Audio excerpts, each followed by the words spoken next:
Bismillahirrahmanirrahim. Alhamdulillahirabbil alamin wa sallallahu ala sayyidina Muhammadin wa ala alihi wa sahbihi wasallam. Nah, ini saya mau melakukan perbincangan lagi dengan ChatGPT ya. Asalnya sih sebetulnya kemarin saya dengar ada Wahabi bilang bahwa tasawuf itu sesat, dan dia mengatakan salah satu aqab kutub dari ilmu tasawuf yaitu Syekh Ahmad Al-Badawi itu orangnya nggak jelas. Nah, ini kan perkataan yang subjektif begitu ya. Makanya saya nanya ini ke ChatGPT yang lebih netral, bagaimana perkataan dia begitu. Nah, cuman sebelum ke situ saya jadi ada inspirasi nanti di tengah-tengahnya mau nanya apa. Nah, kalau misalkan ada orang yang nanya begitu ya, kenapa kok saya ini malah bertanya sama ChatGPT? Ya, ChatGPT itu program pengumpul data. Nah, kita tatkala menanyakan kepada dia suatu perkara, dia tidak mengambil hanya dari satu data. Beda kalau kita misalkan membuka YouTube. Kalau buka YouTube kita mencari sesuatu, itu sumbernya dari satu orang. Atau kita misalkan lihat Google. Google itu pun sama, itu hanya satu artikel. Tapi ChatGPT ini dia mengumpulkan ribuan atau bahkan jutaan artikel yang berhubungan dengan perkataan atau perkara yang kita tanyakan, prompt yang kita tanyakan, kemudian dia nanti dengan artificial intelligence-nya dia akan menyimpulkan dengan bahasa begitu. Nah, yang saya tanyakan di sini ya pertamanya itu karena berkaitan dengan perkataan si Salafi Wahabi tadi, saya mengatakan, apakah kamu tahu Ahmad Al-Badawi? Si GPT menjawab, ya, Ahmad Al-Badawi 1199 sampai 1276 adalah seorang sufi terkenal asal Maroko yang menetap di Mesir. Ia adalah pendiri tarekat Badawiyah, salah satu tarekat sufi besar. Ahmad Al-Badawi dikenal karena kesolehan, karisma, dan pengaruh spiritualnya. Terus begitu ya. Nah, saya tanyakan langsung saja, biar nggak panjang. Tokoh nyata atau fiksi? Dia menjawab, Ahmad Al-Badawi adalah tokoh nyata. Ia adalah seorang ulama dan sufi berpengaruh dalam sejarah Islam, terutama di Mesir. Kehidupannya didokumentasikan dalam berbagai sumber sejarah dan ia dihormati sebagai wali besar dalam tradisi sufi. Nah, saya tanyakan lagi, berapa persentase beliau tokoh fiktif? Nah, karena ada yang mengatakan beliau fiktif, maka saya tanyakan, kalau ada persentasenya, berapa persentase beliau itu fiktif? GPT menjawab, kemungkinan Ahmad Al-Badawi adalah tokoh fiktif sangat kecil, hampir 0%. Sejarah mencatat keberadaannya secara jelas, termasuk pengaruhnya dalam menyebarkan ajaran Islam melalui tarekat Badawiyah. Jadi salah satu indikasi bahwa seseorang itu nyata atau fiksi itu adalah dari orang-orang generasi setelahnya. Apalagi beliau itu atau orang yang nyata tersebut itu memiliki pengaruh yang signifikan di dalam sejarah. Maka tidak akan ada yang mengatakan itu fiksi begitu, kecuali apabila dia itu literasinya kurang. Nah, si ChatGPT ini menjawabnya demikian, ya. Sumber-sumber sejarah, ziarah ke makamnya di Tanta, itu Tonto ya, serta tradisi yang berkembang membuktikan bahwa ia adalah tokoh nyata. Saya pengen nanya saja persentase kemungkinan, kalaupun ada begitu, berapa kemungkinan beliau ini adalah tokoh fiktif? Saya tanyakan, berikan angka. Berdasarkan bukti sejarah dan tradisi yang ada, kemungkinan Ahmad Al-Badawi adalah tokoh fiktif dapat diestimasikan kurang dari 1%. Nah, itu kesimpulannya ya. Nah, di sini saya juga mau nanyain loh, kan bukan cuma Syekh Al-Badawi saja yang dianggap fiktif itu. Si Imad itu menganggap Faqih Muqaddam fiktif. Ya sudah, saya tanyakan sekalian begitu ya, siapakah Faqih Muqaddam? Nah, ini kalau yang mau yang menjelas ya silahkan begitu. Karena saya cuma nanya sama ChatGPT dan saya ini menampilkan apa yang dijawab. Nanti kamu mau kesimpulannya apa ya terserah. Kalau misalkan mau sumber sejarah apa segala macam itu sudah diwakilkan sama Gus Rumel itu ya. Gus Rumel Abbas, beliau itu luar biasa cerdas sekali. Orang kalau memahami mantik, memahami metodologi di dalam berpikir, itu pasti nggak bakalan ikut Imad. Sudah ada Gus Rumel itu. Karena beliau itu sangat ilmiah sekali. Nah, saya ini kan cuman mau menambal apa yang tidak bisa dijangkau oleh perkataannya Gus Rumel Abbas begitu. Karena orang kalau sudah benci, ya nggak bakalan menerima perkataan apapun. Nah, ini yang menjawabnya ChatGPT, mau benci sama ChatGPT begitu.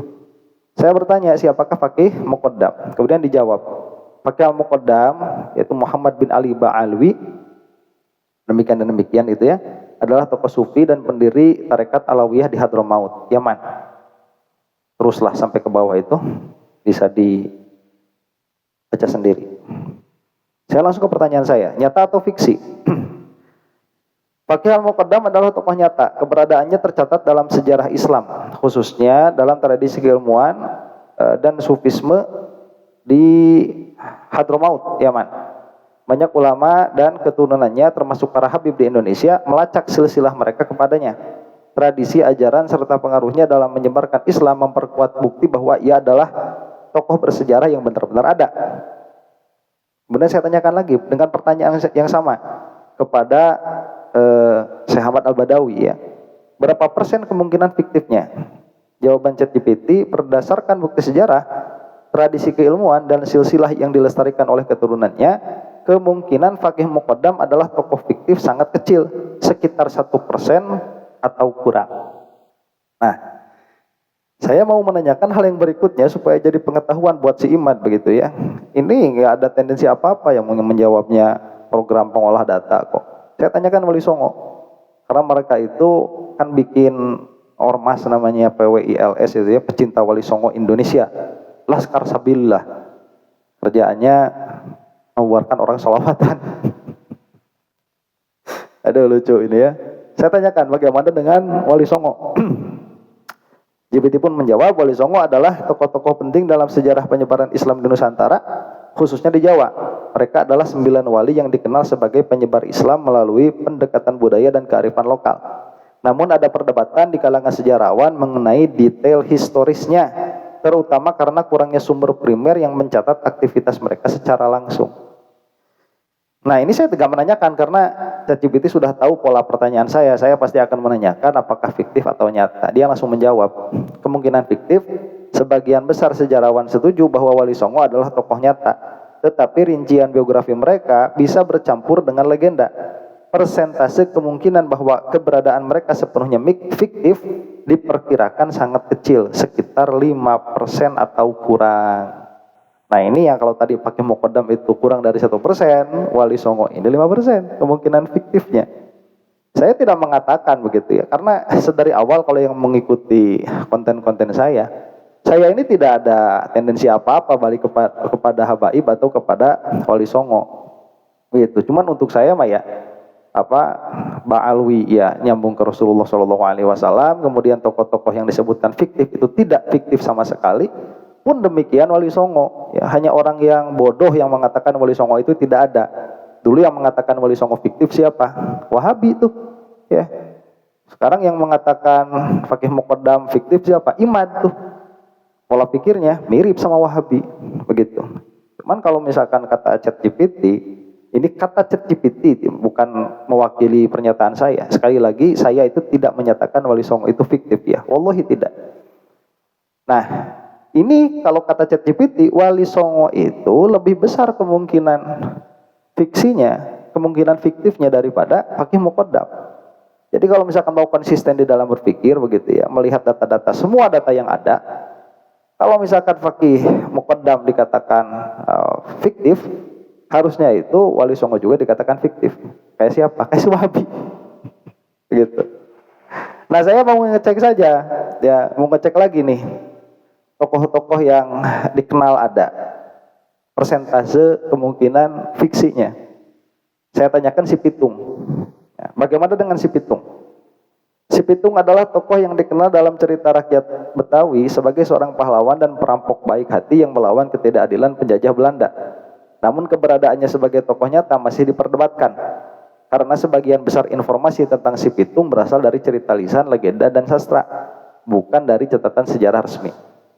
Kemungkinan fiktif, karena kurangnya bukti sejarah konkret, kemungkinan si Pitung adalah tokoh fiktif diperkirakan sekitar 50% sampai 70%. Meskipun bisa jadi kisahnya terinspirasi oleh figur nyata yang keberadaannya tidak terdokumentasi dengan baik. Nah itu, kalau saya mah, buat saya masih Pitung juga benar, ada begitu ya, buat saya mah. Cuman kalau misalkan Pitung ini eh, ada khilaf di dalam apakah dia itu tokoh fiksi atau tokoh nyata, ya itu wajar. Kemungkinan fiksinya saja 50% sampai 70%. Nah, saya tanyakan lagi nih yang suka dibawa-bawa sama kelompok iman itu, Sabdo Palon ya. Bagaimana dengan Sabdo Palon? ChatGPT menjawab, Sabdo Palon adalah tokoh legendaris dalam tradisi Jawa yang sering dikaitkan dengan cerita runtuhnya kerajaan Majapahit dan munculnya Islam di Jawa. Ia dikenal sebagai penasihat spiritual atau abdi setia Raja Brawijaya V.